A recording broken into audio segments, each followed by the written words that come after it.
Ladies and gentlemen, football is back tonight. It is the Eagles and the Cowboys, but still a good game. We got to wait 3 more days for the Patriots. But before the Patriots go and take on the Raiders, ESPN came out with this article giving crazy predictions for every NFL team. Welcome into Patriots Today by Chat Sports. I am your host, Brett Alper. And here are your ESPN 2025 preview. Playoff odds, 30.5%.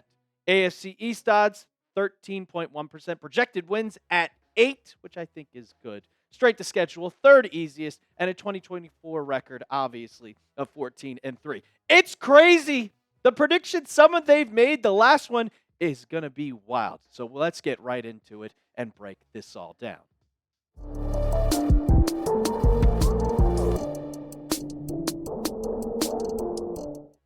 So ESPN ranked the Patriots 26th in the NFL on their article. And I don't agree with it. They have the Raiders better, which I think is outlandish. They put the Falcons at 25th. We are right in front of the New York Giants. They have a bunch of teams that are irrelevant at the bottom. But 26, man, this team is better than 26, and we're going to show you exactly why. But first, this is why I subscribe to the channel. This is an ESPN Plus article. And ESPN Plus is $120 a year.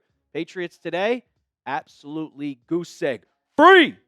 And I got a little goal for this channel, 28,500 subs. And we are 500 away from 29,000. Can we do it in 3 days before we go live on Sunday for the Patriots-Raiders game?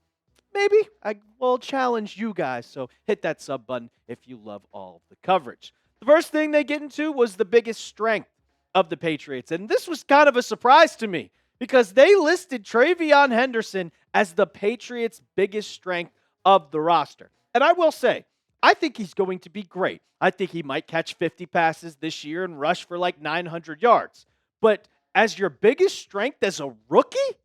That is absolutely insane. And we saw what Henderson could do on preseason. Like we know what he did at Ohio State. But 5 carries, 38 yards. He had 2 touchdowns, which one was a kick returner. You saw that burst of speed. But then 3 receptions for 12 yards in only 2 games. He did not play that third game, and he didn't play past the second drive of each of the first preseason games, which I think he's going to be great. But the greatest, I'm not going to say yet. Here's what Mike Reese had to say, the Patriots ESPN reporter. It is perhaps bold to highlight a rookie second-round pick. Yeah, duh. But he is unlike any running back the Patriots have had speed-wise in recent years, and he has also shown a knack for running between the tackles. Have evidenced by his 100-yard kick return for a touchdown by the opening kickoff in the preseason and his 8-yard touchdown run in Week 2 against the Vikings. The Patriots finally have a player who is a threat to score anytime he touches the football. And I think he's going to be a threat on this team.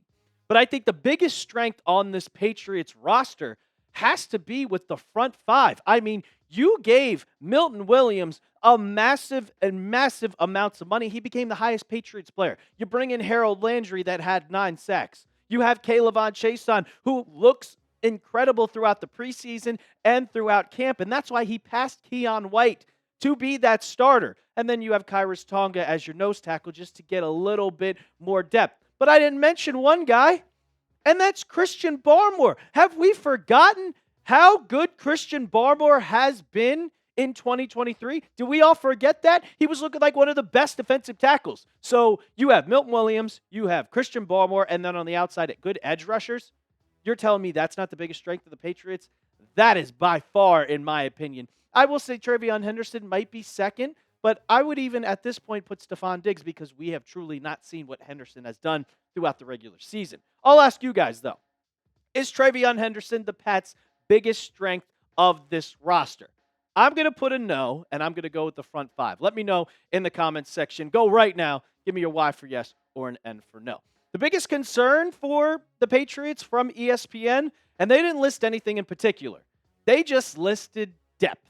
And here's what Mike Reese kind of had to say about that. He said the drop off from starter to backup at the majority of positions is significant, which highlights the organization's struggle at drafting and developing in recent years. Yeah, the 2022 class, there's basically only Marcus Jones left. And with the 2024 class, it's basically Caden Wallace and Drake May. It's not been good the last couple of years. However, the 2025 draft appears to be a solid foundation with 3 projected opening day starters, not including specialists. That is Craig Woodson, TreVeyon Henderson, and Jared Wilson, and Will Campbell. So that would technically be 4 starters if we want to get real here. But there's definitely depth problems at certain positions. Like we'll talk about that. Like the safeties have a depth problem after Jalen Hawkins and Craig Woodson. You got rid of Jabril Peppers, which added depth. But now behind that, it's just Kyle Duggar and Del Pettis.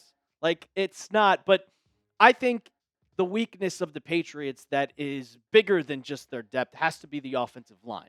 And this was the biggest problem last year in 2024, but they revamped it. They made it completely different. And I think that when you look at what the Patriots offensive line is, it's improved. You have Will Campbell, Jared Wilson. That's a whole new rookie on one side. You have Mike Owenu coming back. You added Garrett Bradbury, which we're still not 100% sure if he's going to be the starter all season long. And then Morgan Moses. Is that going to elevate this offensive line group from here all the way to here? I don't know. I'm not going to say it's the worst in the league like last year, but am I going to say it's as good? Like, is it good? Not really. I would probably go with the weakness as the offensive line rather than depth pieces. You could say anything has bad depth pieces. Your starters are going to be your starters. Going to break down some more of their biggest bold predictions and including just who is the key to this offense. But first, I got to tell you guys about our sponsor of today's show, and that is PrizePicks. You and I make decisions every day, but on PrizePicks, being right can get you paid. Don't miss any of the excitement this season on PrizePicks, where it's good to be right. PrizePicks is simple to play. Just pick more or less on 2 to 6 player stat projections. If you get your picks right, you can cash in.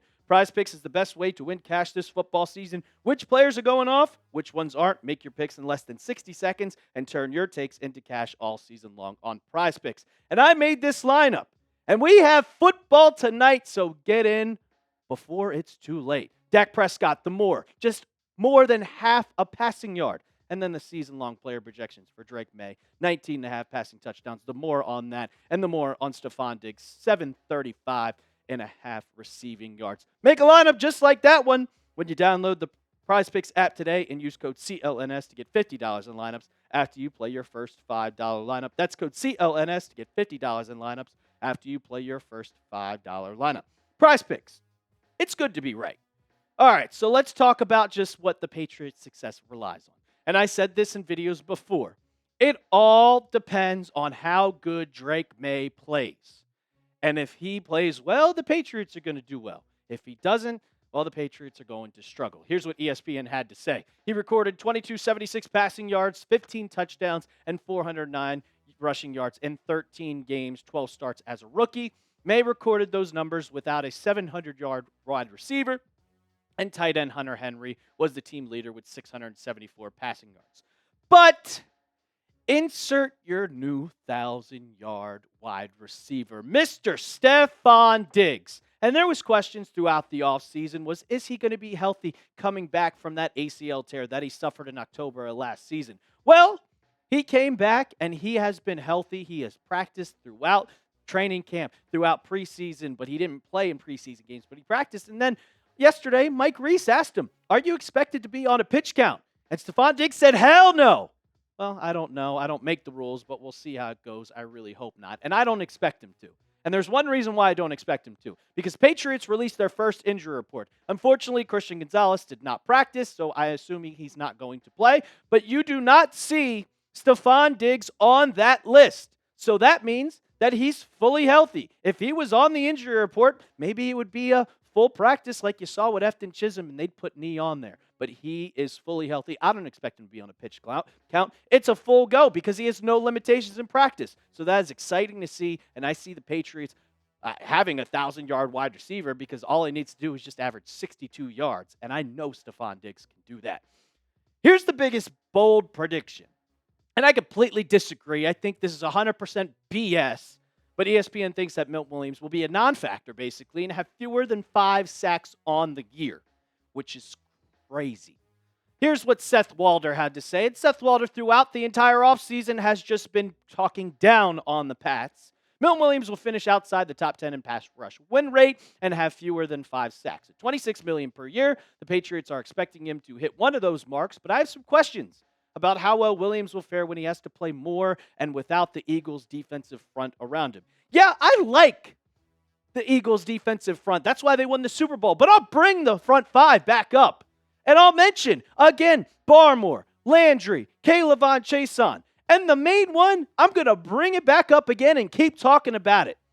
Christian Barmore. Do we forget how good he was in 2023? One of the top defensive tackles. So when you have a guy that can break through the line of scrimmage and teams will have to worry about him, you have to double Barmore. You're going to have to probably double Harold Landry. If K'Lavon Chaisson is good, you got to worry about him too. Williams will thrive because it's only going to be one interior lineman blocking him. It's like, oh, yeah, well, maybe he hasn't played plus 50% snaps. Who cares? He's a football player. He's in shape.